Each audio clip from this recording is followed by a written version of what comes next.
On est parti. Ok. Alors, bonjour à tous et à toutes. Aujourd'hui, le thème d'aujourd'hui, c'est l'anniversaire. L'importance de l'anniversaire, c'est le jour de notre mission de cette année, on va en parler. Et c'est lié à plusieurs thèmes qui se recoupent aujourd'hui et cette semaine. Et en tout particulier, aujourd'hui, le 25 Adar, est l'anniversaire de la rabbinite Chaya Mushka. Elle est née en 1901, le 25 du mois de Adar. Donc aujourd'hui, c'est son anniversaire, 120 ans. Aujourd'hui, et on change donc le nouveau chapitre le nouveau télim de la Rabbinite, ça va être Kouf Raf Aleph, à partir de maintenant. Et à cette occasion aussi, dans les Shloshim, dans le mois de sa disparition, en 1988, en Tafshin Memchet, le Rabbi a fait une sikha très particulière, justement pour marquer l'anniversaire, et où il a vraiment lancé de manière intense cette mifta, cette campagne d'anniversaire. C'est-à-dire qu'il y a toujours eu cette idée d'anniversaire, c'est un jour spécial chez les chassidim, et qu'on marque le coup. On voit à travers, entre autres, les lettres du rabbi ou des rotes du rabbi, à travers les années, de marquer l'anniversaire, de faire un farmagan, de faire un tzedaka. C'est d'ailleurs dans le Hayom Yom, le Yom Yom qui était publié par le rabbi en Tafshin Gimel en 1943. Il y a déjà, d'ailleurs pour le jour de Yudalef Nissan, c'est marqué qu'il faut faire attention le jour de son anniversaire, qu'il faut marquer le coup, c'est un jour de réflexion. Et donc, ça fait longtemps que le rabbi a toujours parlé de cet anniversaire. Pendant longtemps, les gens rentrent en Yechidut chez le rabbi, en rendez-vous privé particulier chez le rabbi à l'occasion de leur anniversaire. Mais il y a eu un tournant, un accent très particulier qui a été mis sur le fait de célébrer son anniversaire. Donc, à l'occasion de l'anniversaire de la rabbinite, un peu avant, un peu après sa disparition, elle est disparue donc le 22 Shvat du mois de Hadar, du mois de Shvat, pardon, le 22 Shvat, le 25 Hadar, un peu plus d'un mois plus tard, à l'occasion de son anniversaire. Donc le Rabbi a parlé de ça, de célébrer son anniversaire, donner une liste de choses à faire à l'occasion de son anniversaire. On en parlera, si tu veux, dans le cours. Donc ça, c'est le déclic principal, si on peut dire, pour le titre, le sujet du show d'aujourd'hui, l'anniversaire de la Rabbinite. C'est aussi l'anniversaire du monde, puisqu'il y a une marloquette dans le sage dans la Gemara, quand est-ce que le monde a été créé, si c'était le premier du mois de Tishri, que nous célébrons donc en Rosh Hashanah, ou bien le premier du mois de Nissan, parce que le monde a été créé en Nissan ou en Tishri, et nous faisons Rosh Hashanah, donc le premier Tishri. Chafé Elul est considéré comme l'anniversaire de la création du monde, c'est le début, le jour numéro 1 de la création, le dimanche de la création, et si on suit l'opinion l'opinion qui nous dit que le mois de Nissan était le début donc, de la création du monde, ce qui fait que Chafé Adar, c'est le dimanche de la création, premier jour de création. Chafé Adar, le monde est né aussi à ce moment-là. L'interprétation, l'explication de la Chassidut, c'est que les deux sont vrais. Le mois de Nissan, c'est la création du monde dans la pensée de Hachem, et le mois de Tishri, c'est la création du monde de manière concrète. Et donc, au niveau pensée, Chafé Adar est le jour du début de cette création-là, à ce niveau-là. C'est aussi parce que de faire un calendrier, et donc d'établir les jours, d'établir les mois, etc. Donc tout ce qui est relié au temps, et donc l'anniversaire aussi. Et la première mitzvah de la Torah, la mitzvah de Chodesh, Chodesh Azelachem, et ce Shabbat, nous allons lire cette mitzvah-là. Ce Shabbat, nous lisons Parashat Chodesh, et donc nous allons bien lire cette mitzvah-là, où il s'agit donc d'établir le Rosh Chodesh, d'établir le calendrier, d'avoir les temps en place. Donc, tout un tas d'occasions qui se mettent en place. Et dernièrement, relié à ça aussi, et dans 2 jours, ce sera le 27 du mois de Hadar, Chavzaïn Hadar, le 27 du mois de Hadar.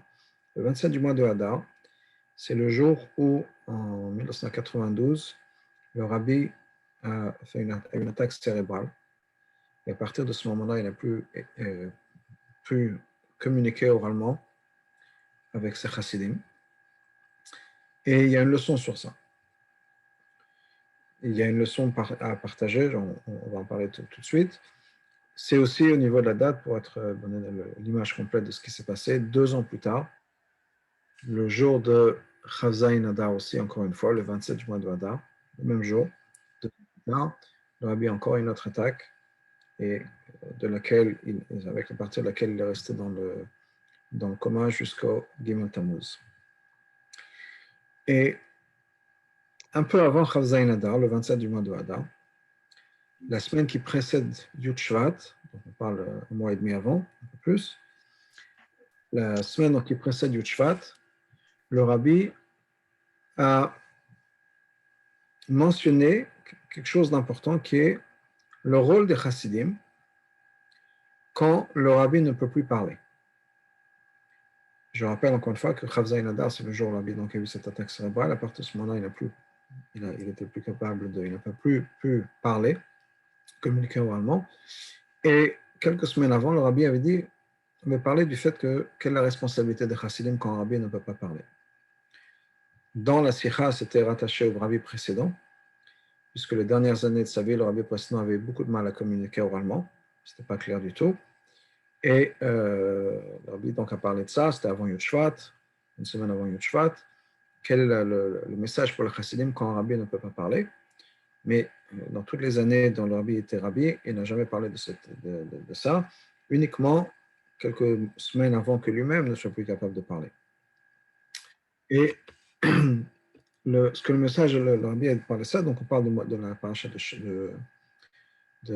Shemot, c'est avant Yud Shvat, et le Rabbi a expliqué ou rattaché ça avec l'histoire de Moshe et de Aaron. Moshe a dit à Hachem qu'il ne pouvait plus aussi pas parler. Il est kvad per kvad lachon, il a du mal à communiquer. Et la réponse de Hachem a été, peut-être, mais en tout cas, Aaron Akohen Yenevecha. Tu vas trouver quelqu'un qui va être ton interprète. Donc si toi tu as du mal à communiquer, il y aura quelqu'un d'autre qui va communiquer à ta place. Essentiellement, c'était le point du Rabbi. Et donc, la même chose pour le chassid, le Rabbi a dit que quand un Rabbi ne peut pas parler, comme Moshe, ben, il y a quelqu'un d'autre qui va être communiqué à sa place. C'était donc Aaron, la responsabilité d'Aaron, et de nos jours, nous dit le Rabbi, c'est la chassidim. C'est la responsabilité des chassidim de transmettre le message du Rabbi quand le Rabbi lui-même ne peut pas parler.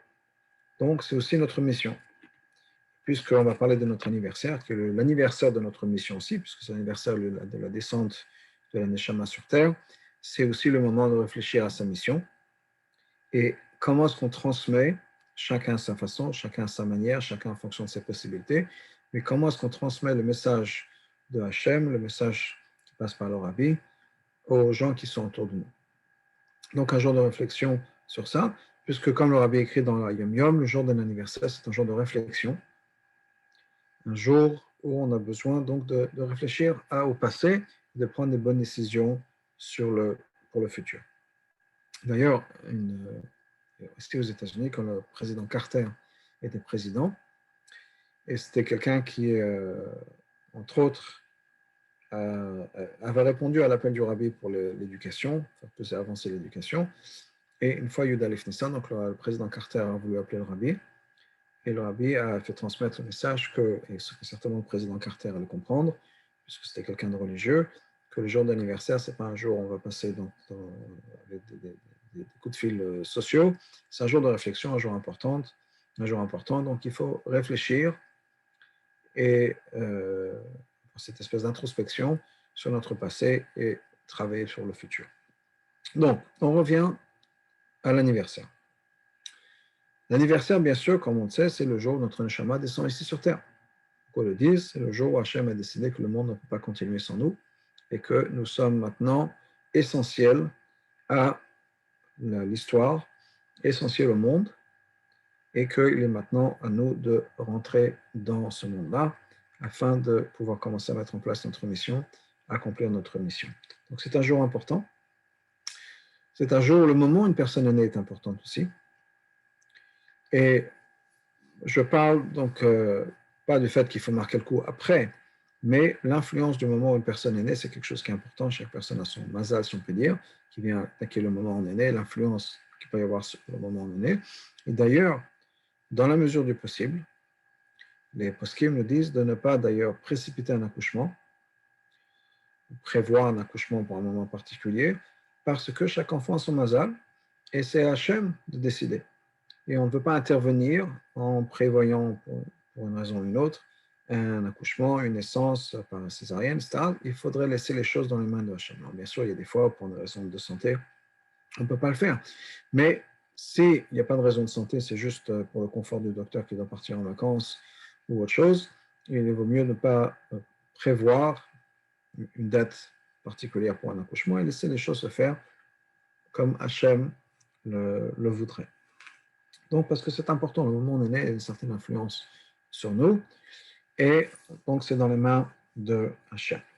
D'ailleurs, chaque année, le jour de son anniversaire, le soir, nous dit que notre mazal, qui est l'influence qu'on puisse avoir, est encore plus fort. Mazlo gover, c'est-à-dire que le mazal de la personne a encore plus de pouvoir ce jour-là. On est capable de certaines choses qu'on n'est peut-être pas capable le reste de l'année. Et entre autres, on donne des bénédictions aux gens qui nous entourent, parce qu'on a cette certaine force, justement, de développer et de donner des bénédictions, on a un certain pouvoir ce jour-là, qui nous permet d'accomplir des choses qu'on a besoin de faire. Au-delà de ça, la raison pour laquelle on a besoin de célébrer notre anniversaire, c'est aussi une reconnaissance à Hachem. Hachem nous a donné la vie, et on doit être reconnaissant à Hachem, reconnaissant bien sûr à nos parents qui nous ont donné la vie, et donc c'est un moment de Hakarat Hatov. Hakarat Hatov, c'est une mitzvah très importante, donc être reconnaissant à Hachem, qu'Hachem nous a donné la vie, et au-delà de ça, qu'Hachem nous fasse confiance. On dit ça tous les matins d'ailleurs, dans le Modéani, qui est donc Modéani el-Fadacha, on remercie Dieu, Dieu qui vit, qui existe. Et on dit Rabba emunatecha, grande est ta confiance. Dieu nous fait confiance. Alors, c'est vrai qu'on en parle chaque jour, chaque matin au réveil, on dit Modéani, on remercie Hachem de sa confiance en nous, mais l'anniversaire, c'est certainement un moment où on peut encore plus être reconnaissant à Hachem, reconnaissant de la confiance que Hachem nous donne, le fait qu'on est là en vie et que Hachem nous fait confiance d'accomplir sa mission. Alors, c'est sûr que c'est une mission importante, une mission remplie de responsabilités. Parce que si Hachem nous a donné notre existence, on peut dire le fait qu'on existe, mais à nous de remplir cette existence avec de la vie. À nous de remplir notre existence, à donner un sens à notre existence. Donc, on n'est pas juste là, pas juste à exister, à prendre de la place sur Terre, mais on a une mission sur Terre.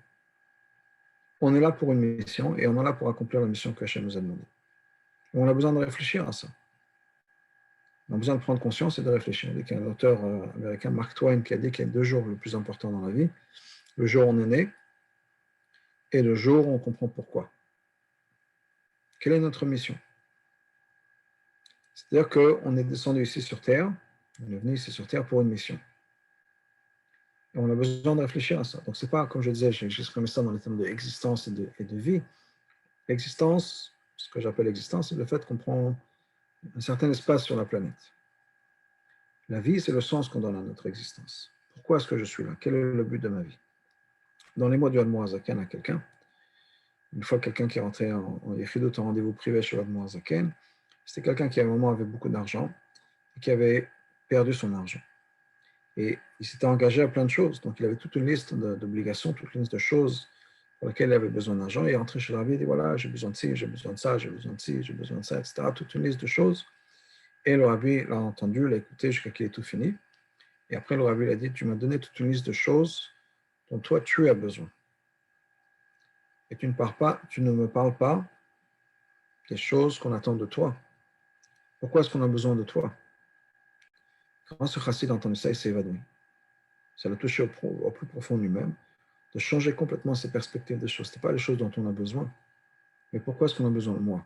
Qu'est-ce que Hachem attend de moi? Et ça a pris quelques semaines de retravailler un peu sa vie, de réfléchir, changer cette perspective de la vie qu'il avait, changer cette manière de voir les choses, au lieu de réfléchir aux choses dont lui il avait besoin, mais plutôt de réfléchir à ce dont on avait besoin de lui. Donc c'est pas qu'on n'est pas en vie ici sur Terre pour avoir besoin de choses, mais une vraie vie, c'est une vie qu'on peut donner aux autres. Qu'est-ce que je peux faire? Comment est-ce que je peux me rendre nécessaire? Donc au lieu de se poser la question de savoir quelles sont les choses dont moi j'ai besoin, mais quel est mon besoin? pourquoi est-ce qu'on a besoin de moi? Qu'est-ce que je peux faire pour accomplir ce besoin? Être au service des autres et au service de ce que Hachem attend de moi. Comme le rabbi disait souvent dans la Gemara, il y a une Gemara dans Kiddushin qui a deux versions. La version commune est Ani nivreti le shamash et koni. J'ai été créé pour servir mon créateur. Mais c'était une chose qui se passe en deux temps. J'ai été créé, donc j'existe. Les shamash et koni pour servir Hachem. Donc maintenant que je suis là, autant faire quelque chose de constructif. C'est vrai. Mais il y a une deuxième version de la même Gemara qui nous dit Ani lo nivreti, et là le shamash et koni. Je n'ai pas été créé que pour servir mon créateur. C'est qu'au départ, je n'ai pas de raison d'être. Ma seule raison d'être est servir mon créateur. C'est-à-dire que c'est une vision encore plus profonde du monde. Ce n'est pas qu'on est là de toute façon. Ici, déjà, on est là, alors qu'est-ce qu'on essaie de faire le mieux possible, mais c'est vraiment de se voir comme si on n'avait pas d'existence. Ma seule existence, c'est d'être là, au service de ce que Hachem attend de moi. Et si Hachem attend de moi une chose, je le ferai. Hachem attend de moi quelque chose d'autre, je le ferai aussi. Il y a une histoire que le rabbi a racontée, une vieille histoire chassidique, de quelqu'un qui s'appelle Rabbi Yosef, le Baal Agala. Ce Rabbi Yosef, c'était un très grand Talmid Chacham, un très grand sage de la Torah. Et il était le mashpéa dans son village, c'est lui qui enseignait la chassidut dans son village. Un grand chassid, très érudit, plongé dans la Torah, c'était toute sa vie. Et une fois, il était rentré en Yechidut chez l'Admour Hazaken. Et le Rabbi lui a dit que ce serait bien pour lui de devenir, en hébreu, en yiddish, on se sert du même mot, un Baal Agala. Baal Agala, c'est plus ou moins un chauffeur de taxi, disons, mais c'est un peu moins agréable parce que c'était quelqu'un qui allait être chauffeur de charrette, c'est-à-dire qu'il fallait s'occuper des chevaux et tout un changement de vie. Donc, ce n'est pas juste on se met dans une voiture et on conduit, c'est qu'il faut être avec les chevaux, nettoyer les chevaux, nettoyer les écuries, voyager, faire plaisir aux clients, tout un tas de choses. Un changement de vie incroyable.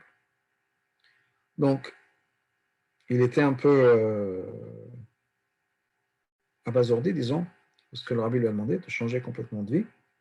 Imaginez un rabbin de communauté, chaliard dans une communauté qui d'un coup devient chauffeur de taxi ou devient fermier où il faut qu'il s'occupe des chevaux, etc. Un changement de vie plus profond. Donc il rentre à la maison et il ne sait pas quoi faire, il est perdu. Et il dit, mais par où je commence? Qu'est-ce que je vais faire? Et sa femme qui dit, mais je ne te comprends pas, le rabbi t'a dit de le faire, tu le fais.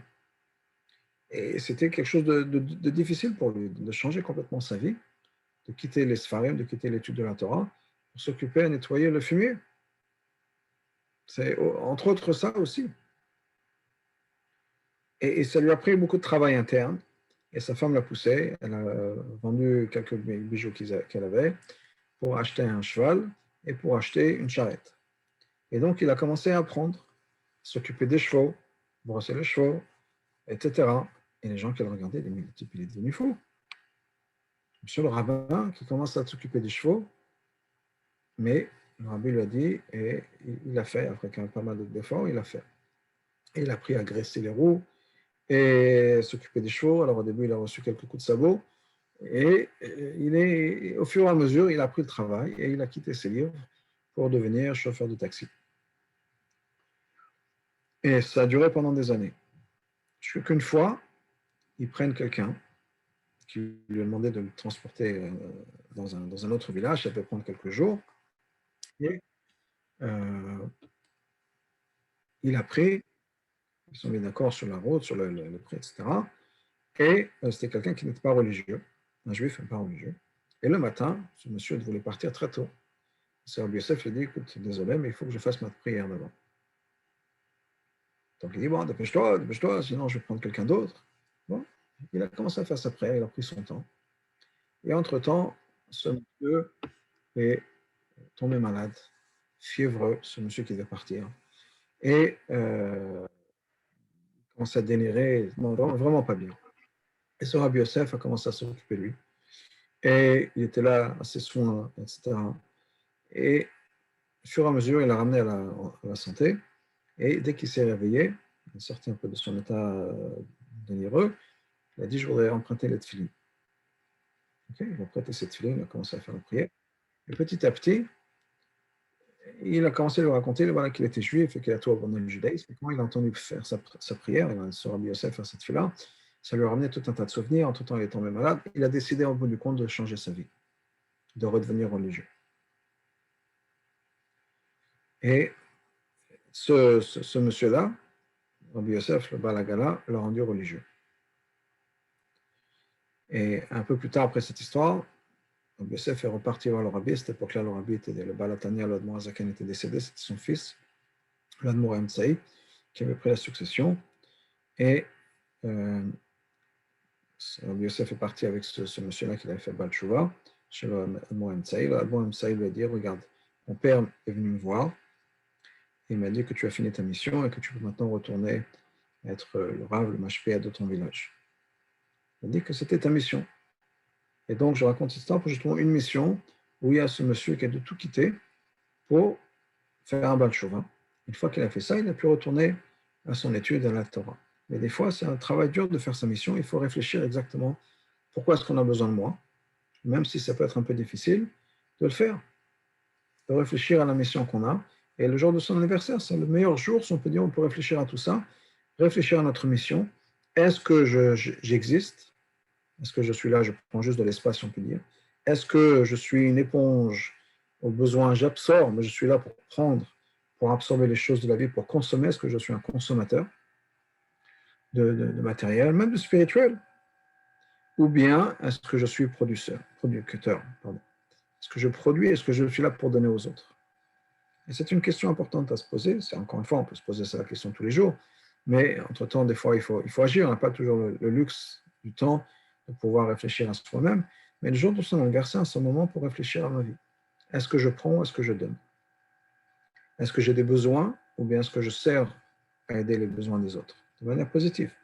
Je suis là pour donner aux autres et pour leur permettre à eux de grandir, de s'accomplir, de se développer, etc. Et c'est par ça que mon développement personnel passe aussi. Parce que si c'est ma mission, d'être là pour les autres, certainement, je ne vais pas. On y gagne. Donc, mais ce n'est pas la réflexion de seulement avoir, mais si on accomplit sa mission, on y gagne. Si on fait des choses très très bien, mais que ce n'est pas sa mission, on ne gagne pas autant. Donc, c'est un moment important pour réfléchir à tout ça, réfléchir à donc, le but de sa vie et encore une fois, la confiance que Dieu nous donne. Parce que si on est là aujourd'hui, c'est que Hachem nous fait confiance et dit voilà, aujourd'hui, il va faire sa mission. Il n'y a pas de souci à ce niveau-là, je lui fais confiance. Et donc, aujourd'hui, lui ou elle vont accomplir ce qu'ils ont besoin d'accomplir. Je leur fais confiance. Donc, c'est aussi un moment de reconnaître la confiance que Hachem a en nous et de se dire ok, ça fait plaisir, Hachem me fait confiance, c'est que tout va bien et on continue à avancer. Donc, d'autres raisons pour penser à ça. De manière générale, au niveau de la réflexion, je vais lire ça avec la paracha de Vayakel de Bekoudé, quand il s'agit de notre mission, il y a deux choses. Vayakel, c'est le cas, la communauté. Donc, on peut réfléchir aussi en termes de communauté, de manière générale et globale. Quelle est ma vision globale du monde, ma vision globale de ma vie? Comment est-ce que les choses, de manière générale, se passent dans ma vie? Est-ce que dans ma vie, je fais ce que j'ai besoin de faire, j'accomplis ce que j'ai besoin d'accomplir de manière générale? Et est-ce que j'ai une vision globale des choses, de ma responsabilité? C'est-à-dire aussi, est-ce qu'il y a une certaine cohérence dans ma vie? Souvent, et c'est le problème de tous, à moins qu'on soit des tzadikim. Donc, c'est pas qu'on soit mieux que je suis mieux que d'autres, mais on a l'avantage du recul par rapport aux autres. On n'a pas les tzaras des autres. On a chacun son tzaras à soi, mais on n'a pas les tzaras des autres. Donc, on nous dit que le Moran Tsein nous disait justement, le deuxième rabbi de Chabad, que quand il y a deux personnes qui travaillent ensemble sur leur amélioration spirituelle, c'est deux neshamot, deux âmes divines contre une âme animale. Pourquoi? Parce que la neshama veut aider l'autre. L'âme animale n'est pas intéressée avec l'autre. Donc les âmes animales ne coopèrent pas. Il n'y a pas de coopération entre les âmes animales. Donc chacun a son Yetzirah. Et quand on essaie d'aider quelqu'un d'autre, c'est les deux Yetzirtov qui se mettent en place. Donc on a l'avantage, quand on est là pour les autres, de ne pas avoir le Yetzirah des autres. Donc c'est plus facile pour aider. Mais de manière générale, à moins qu'on soit, encore une fois, un tzaddik, même un Benoni dans Tanya, on vit dans deux mondes. Un monde spirituel, divin, transcendant. On est là que pour les autres, on n'a aucun besoin, on veut juste donner. Et après, il y a nos besoins à nous. C'est le monde de l'âme animale, Le monde, il dit, bon, j'ai besoin aussi. J'ai besoin d'amour, j'ai besoin d'affection, j'ai besoin de recevoir. Je ne peux pas juste donner, donner, donner sans rien recevoir. Ne serait-ce qu'un merci, ça fait plaisir. On sent qu'il y a quelque chose derrière. Donc, on a besoin, c'est naturel, d'avoir un retour. Mais de manière générale, est-ce que mes actions sont cohérentes? Même si on a deux âmes et deux consciences. Mais en acceptant ce fait, mais on essaie quand même d'être cohérent au maximum dans notre vie. C'est-à-dire que je sois au business, est-ce que ma manière dont je me comporte au business, généralement parlant, moi en tout cas, correspond à ma vue de moi-même et du monde comme un juif ou une juive religieuse? Est-ce que je me comporte dans la rue comme un juif religieux? Est-ce que je me comporte au travail comme un juif religieux? Est-ce qu'il y a cette cohérence? Donc ça, c'est l'idée de Vayakel, de cadre, de communauté, de global, de vision globale. Est-ce qu'il y a cette cohérence dans ma vie? Ou bien est-ce que je suis complètement deux personnes différentes? Je dis une chose et je fais quelque chose d'autre. Je fais la tefila, je prie à Hachem pour donner la parnassa et derrière, je vole, je suis malhonnête au travail. Donc il y a cette réflexion globale à avoir au niveau de Vayakel. Ensuite, il y a Pekoudé, c'est les comptes. Compte, c'est 1, 2, 3, c'est les détails. Donc ensuite, analyser les détails. Est-ce que je fais ce qu'il faut dans ma vie? Est-ce que les détails de ma tefila, de ma prière, de mon étude, de mon comportement, mais de manière détaillée, est-ce que les détails sont comme il faut? Donc, on a besoin d'avoir ces deux réflexions. Vayakel Pekoudé, la même chose au niveau de la communauté. Est-ce que j'ai ma place dans ma communauté? Donc, c'est Vayakel, il y a local. Est-ce que je fais partie de cette communauté? Et au niveau des individus, comment est-ce que je me comporte avec les individus à droite, à gauche, autour de moi, etc. Donc, on a besoin d'avoir ces deux réflexions, une vision globale et une vision individualistique de chaque chose. Ça, c'est au niveau de la réflexion. Maintenant, pour revenir à ce qu'on disait donc au début, comment est-ce que on célèbre son anniversaire? Et l'anniversaire, encore une fois, étant comme le Rosh Hashanah de ma vie à moi, c'est le jour de ma naissance, c'est le jour où je suis né, et c'est quelque chose qu'on doit vérifier en fonction de date juive. Okay? Le calendrier marche en fonction de la date juive. Donc, ce n'est pas nécessairement la date non juive qu'il faut regarder. Pas nécessairement, ce n'est pas la date non juive qu'il faut regarder, c'est la date juive de son anniversaire. Si vous ne la connaissez pas, c'est très facile à vérifier. Vous pouvez vérifier, peut-être que vous pouvez demander à Cerise ou à Google de vérifier la date juive ou sur les sites Chabad ou d'autres. Il y a tellement de calendriers qui sont disponibles en ligne où on peut avoir donc justement tout ce qu'il faut faire le jour de son anniversaire. Ou pardon, je veux dire, quelle est la date, comment vérifier la date de son anniversaire. Il n'y a pas de souci à ce niveau-là, c'est très facile. La seule chose dont il faut tenir compte, c'est si on est né pendant la journée ou bien après le coucher du soleil. Par exemple, aujourd'hui, on est le 9 mars. À quelle heure est le coucher du soleil en France en ce moment? Chez nous, c'est de 6h30. Quelqu'un qui est né avant le coucher du soleil, disons 6h30 avant le coucher du soleil, aujourd'hui, le 9 mars, aura son anniversaire le 25 Adar. Si quelqu'un est né après le coucher du soleil, ce sera déjà le 26 Adar. Donc, à vérifier après le coucher du soleil, après la nuit, ce sera le jour d'après. Donc, quelque chose à vérifier, même si on est encore avant minuit. Donc, si quelqu'un sera né ce soir, à 9h du soir, 21h, mais c'est donc avant minuit, le 9 mars 2021, ben, ce sera plus le 25 Adar, ce sera le 26 Adar, même si c'est toujours le 9 mars. Donc, c'est quelque chose dont il faudra vérifier à ce moment-là. De l'autre côté, donc, pour revenir à ce que je disais, les choses qu'il faut faire le jour de son anniversaire, les enseignements du Rabbi, que le Rabbi donc, nous a donné une liste de choses à faire ce jour-là. Alors, que faisons-nous ce jour-là? D'abord, on en a parlé, c'est un moment où on peut se trouver dans un petit coin tranquille pour penser à l'année qui s'est passée, ce qui n'était pas bien, ce qui était bien. Parce qu'il faut aussi penser au bien, il faut aussi penser aux choses qu'on peut améliorer, qui étaient bien, et sur lesquelles on peut encore bâtir. Donc, on a besoin de prendre en compte les choses qui sont bien passées, et au-delà de ça, donc, bâtir donc, sur le bien, sur le positif, les choses à améliorer, les choses à garder, puis les choses sur lesquelles on peut travailler. Okay? On va en citer de Achlata, qui est donc le point suivant, de prendre une bonne décision. On a besoin donc de prendre une bonne décision pour l'année à venir, mais c'est important qu'on prenne des bonnes décisions, d'être concret, réaliste et de prendre quelque chose de mesurable et de petit. C'est-à-dire, prendre une décision qu'à partir d'aujourd'hui, je ne dirai plus la Shonara, et me dépasse complètement, c'est quelque chose qui est impossible à faire, de dire, je ne vais plus dire de la Shonara jusqu'à 120 ans, pour les 100 ans à venir, ça va être compliqué.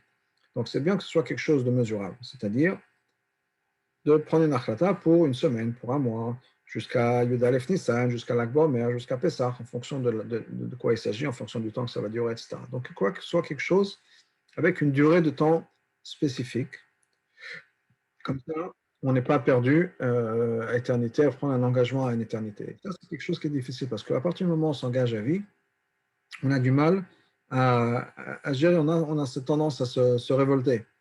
Donc, prendre quelque chose avec une certaine donnée de temps, on peut toujours renouveler, mais qui est un temps particulier. Une fois, quelqu'un qui est rentré chez le rabbi, et le rabbi lui a demandé de prendre sur lui, d'accepter de mettre le téfilin tous les jours. Et cette personne avait du mal à s'engager. Le rabbi lui a dit, regarde, si tu penses que tu vas être obligé de le faire tout le temps, sache que tous les Shabbats, tu as une journée de vacances de téfilin. Bon, c'est important, ça a aidé cette personne de se dire, ok, ce n'est pas un commitment, ce n'est pas un engagement que je fais à éternité, je suis bloqué à vie pour ça. Donc, encore une fois, point important, un conseil important, donnez une date d'expiration, si on peut dire, à votre akhlata. Faites ça pendant une semaine, 2 semaines, un mois, jusqu'à telle et telle date, mais ce soit bien d'avoir quelque chose de limité, comme ça c'est faisable. Deuxièmement, que l'action même soit quelque chose de particulier, de spécifique. De dire, je ne vais plus dire la shonara, c'est très vague et c'est difficile à faire. Ou bien, je vais devenir une meilleure personne, je ne vais plus jamais être en colère. C'est difficile. Donc, d'avoir quelque chose de spécifique, d'une action spécifique à faire. Okay? Et ça peut être limité, c'est pas grave, même si c'est un tout petit, rajouter une pièce à la tzedaka. Ou bien, quand je rentre à la maison à 5 heures, de donner 10 minutes, un quart d'heure, je ne sais pas, à ma femme, à mes enfants, mon mari, à mes enfants, sans penser au téléphone, en mettant le téléphone de côté, ou sans me mettre en colère. Quelle que soit la chose, d'avoir quelque chose, une action particulière, spécifique, déterminée, et bien sûr faisable. De dire des choses qui ne sont pas faisables, qui sont trop grandes, si on peut dire, pour nous, ce n'est pas quelque chose qui a du sens. D'avoir une akhlata, donc, qui soit limitée au temps, limitée dans son étendue, dans l'action, et donc, et bien sûr, de faisable, d'atteignable. C'est aussi un jour, rajouter un peu de tzedaka de charité, avant la prière du matin, après la prière d'après-midi, et si l'anniversaire tombe un Shabbat ou un Yom Tov, on donnera la tzedaka avant, donc pendant qu'on peut donner la tzedaka. Okay? C'est un jour où il faut prier un peu mieux et réciter les psaumes, les Teilim. Et donc, le Rabbi avait conseillé, si possible, de faire tous les Teilim. Donc, c'est beaucoup. On peut faire le Teilim du jour de la semaine, puisque les Teilim sont divisés en plusieurs manières. Une des manières dont les Teilim sont divisés, c'est pour le mois. On dit chaque jour une partie du Teilim, c'est ce qu'on dit dans Chitat, le Teilim de Chitat. Mais il y a aussi les Teilim qui sont divisés dans les 7 jours de la semaine. C'est marqué en haut du livre. Pour Yom Rishon, Yom Sheni, Yom Shabbat. Et bien sûr, les Télim sont divisés en 5 livres. Donc, il y a plusieurs manières dont les Télim sont divisés. Peut-être que si lire tous les Télim le jour de son anniversaire, c'est trop. Lire les Télim du jour de la semaine, les Télim du jour du mois, chacun en fonction de ce qu'on peut. Et, pardon, c'est aussi le jour où on commence à dire son nouveau Télim. C'est-à-dire que, en fonction de notre âge, chaque personne a un chapitre de Télim qui correspond. Quelqu'un qui vient de naître jusqu'à son premier anniversaire, et donc dans la première année de sa vie, il va dire, on ne va pas dire parce que c'est un bébé, mais le Télim correspondra au Télim numéro 1. Donc depuis sa naissance, depuis la naissance d'une personne jusqu'à l'anniversaire numéro 1, donc on est pendant la première année de vie, Télim numéro 1. À partir de l'anniversaire du premier anniversaire jusqu'au deuxième anniversaire, dans notre deuxième année de vie, Télim numéro 2, chapitre 2, etc. Donc quelqu'un qui a 20 ans, il dira le chapitre 21. Quelqu'un qui a 50 ans, Télim 51. Quelqu'un qui a 100 ans, Télim 101, etc. Donc, à partir du jour de son anniversaire, encore une fois en date hébraïque, c'est le jour où on commence à dire le nouveau Télim. J'ai mentionné au début du cours, aujourd'hui c'est l'anniversaire de la rabbinite Chaim-Mushka, donc à partir d'aujourd'hui, elle a 120 ans, aujourd'hui elle est née en 1901, et maintenant on est en 2021, donc 120 ans d'écart, donc à partir d'aujourd'hui, le Télim de la rabbinite, c'est le Télim 121. On va dire le Télim qui correspond à son âge Et si vous ne le faites pas toute l'année, c'est bien de le faire tous les jours. Mais au moins le jour de son anniversaire, c'est quelque chose à faire. Et si vous avez le temps, c'est bien aussi de l'étudier. Regarde la traduction, commentaire de Rashi et d'autres. C'est une bonne chose à faire. C'est aussi un moment où on prend un peu de temps pour étudier plus de Torah. Si possible, si c'est un jour où on monte à la Torah, un lundi ou un jeudi, votre anniversaire, pour un homme, montez à la Torah ce jour-là, et sinon, montez à la Torah le Shabbat avant son anniversaire. Je dois mentionner que certains ont la coutume, certains hommes bien sûr ont la coutume, de monter à la Torah avant l'anniversaire de leur femme ou de leurs enfants. Ce n'est pas nécessairement quelque chose dont on va bien parler, en tout cas si cela je ne l'ai pas vu, mais beaucoup ont cette coutume-là, beaucoup d'hommes ont cette coutume, donc le Shabbat avant l'anniversaire, bien le jour même de l'anniversaire d'un proche de la famille, donc de son épouse, de ses enfants.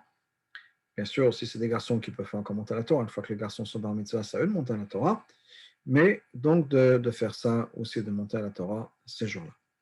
C'est aussi un moment où on fait un farbrengen, une réunion entre amis, et on fait une bracha, on se donne des bénédictions, et on s'encourage les uns les autres à faire plus de mitzvot, à prendre des bonnes décisions, d'étudier la Torah. Donc c'est un moment de se retrouver ensemble et de partager. Donc c'est des bénédictions, des bonnes choses, de faire des chaïm ensemble.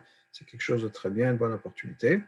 Et la dernière chose, de faire shechianu si possible sur un fruit nouveau de la saison, puisqu'on ne peut pas faire shechianu juste comme ça. Bon, le fait qu'on est né, on ne fait pas shechianu comme ça. Donc d'avoir un nouveau fruit sur lequel on pourrait faire shechianu. Donc voilà toute une liste de choses. Je vais juste revenir rapidement. Donc, un peu de réflexion sur le passé, prendre une bonne décision, rajouter notre tzedaka, rajouter dans les teilim et la prière, le dire de son nouveau teilim, étudier un peu plus de Torah, faire magain et bénédiction à ses amis, et shechianu si possible, et recevoir une aliyah à la Torah pour les hommes, soit un jour de la semaine, le jour de son anniversaire, soit le Shabbat avant. Pas une leçon du rabbi directement, mais je dois mentionner ça aussi, au cas où. Le rabbi avait un chauffeur qui était aussi un secrétaire, le rabbi Yehuda Krinsky. Et une fois, c'était un soir, le Rav Krinsky était avec le rabbi Bushka assez tard, et c'était le soir de son anniversaire. Et donc le rabbi lui a dit de rentrer à la maison, et plus tard, le rabbi lui a demandé s'il aurait fait un gâteau d'anniversaire. Et je crois que la réponse était non. Il leur a dit, OK, il faut avoir un gâteau d'anniversaire. C'est important d'avoir un gâteau d'anniversaire. Donc, je ne sais pas si c'est une chose sur laquelle il faut absolument insister, d'avoir un gâteau d'anniversaire. Mais en tout cas, il n'y a rien de mal d'avoir un gâteau d'anniversaire. Encore que souffler les bougies, ce n'est peut-être pas une coutume juive. C'est certainement pas une coutume juive. De manière générale, on évite de souffler les bougies. Dès que les bougies représentent l'âme, le souffle la vie, la neshama, ça vient du mot des neshima, qui est la respiration. Le souffle de vie, on ne veut pas que le souffle de vie éteigne un autre souffle de vie, la neshama, donc on évite de souffler sur les bougies. D'autres disent que les bougies même, c'est quelque chose qui vient des origines païennes. En tout cas, le gâteau sans les bougies, il n'y a rien de mal à ça, au contraire, le rabbi l'avait encouragé. Et d'ailleurs, le Rav Krinsky racontait que depuis ce moment-là, cette année où le rabbi avait parlé de son gâteau d'anniversaire, chaque année, sa famille lui faisait un gâteau d'anniversaire pour son anniversaire. Voilà, donc on a mentionné un peu tout ça, lié avec la paracha de la semaine, avec El Pekudei, avoir une réflexion globale de sa vie et dans les détails, et parachat HaChodesh. S'il y a des questions, on va les prendre. Bonsoir. Je voudrais savoir comment vous expliquez que l'on fait au jour d'aujourd'hui le Télim 121 de la Rabbinite, en sachant que l'être humain, d'après Moshe Rabbeinu, on va dire ça comme ça entre guillemets, on vit jusqu'à 120 ans.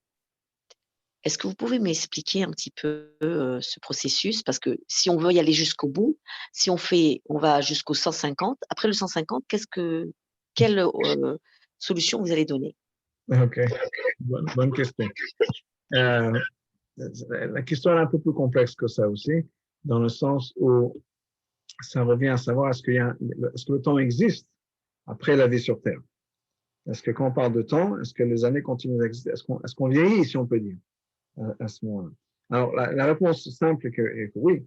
Une des preuves, c'est qu'on célèbre bien sûr le Sger, le Yortzeit, la Lula, en fonction quel que soit le terme dont on se serve.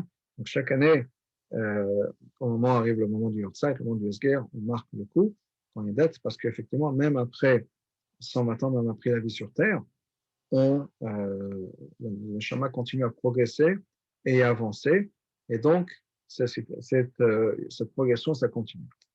Donc, au-delà de ça, effectivement, est-ce que l'âge continue? Il y a une histoire du rabbi précédent par rapport à Rabbi Rachab, qui avait dit un mamar de Chassidut, après qu'il était parti de ce monde-là, il avait dit un mamar de Chassidut sur le chapitre de Tehillim de son âge, qui correspondait à son âge au Gan Eden, après la vie sur Terre.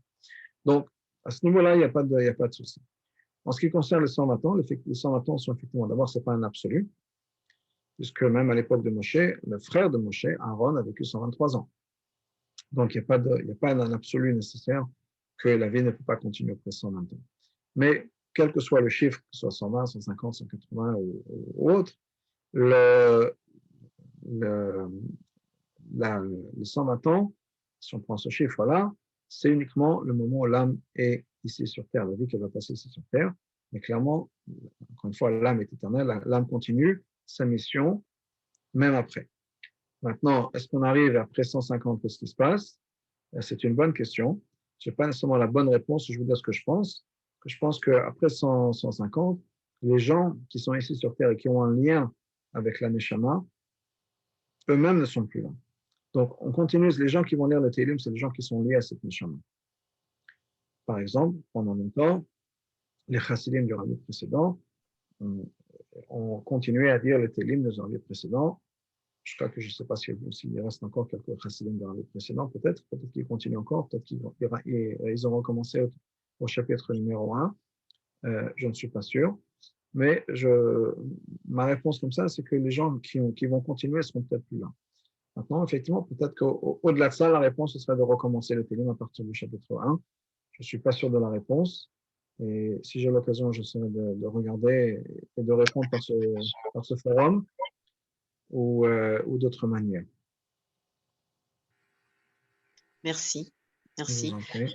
Enfin, il y a les enfants qui suivent, il y a les enfants qui Les enfants qui suivent. nous, voilà, Ouais. c'est-à-dire que nous, on lira peut-être pas le 150, on sera peut-être plus là, mais les enfants, ils sont derrière et ils font aussi les Tehillim du Rabbi, donc ils vont se poser la question, qu'est-ce qu'on fait au 150? Exact. Bon, on espère que d'ici 30 ans, ma chère sera là depuis longtemps, on n'aura plus la question à se poser, on verra. Amen. C'est tellement une bonne question et désolé que je n'ai pas de meilleure réponse. Je vais essayer de rechercher le sujet. Merci. D'autres questions? OK. Alors, bonne soirée et à bientôt, Bezrat Hashem.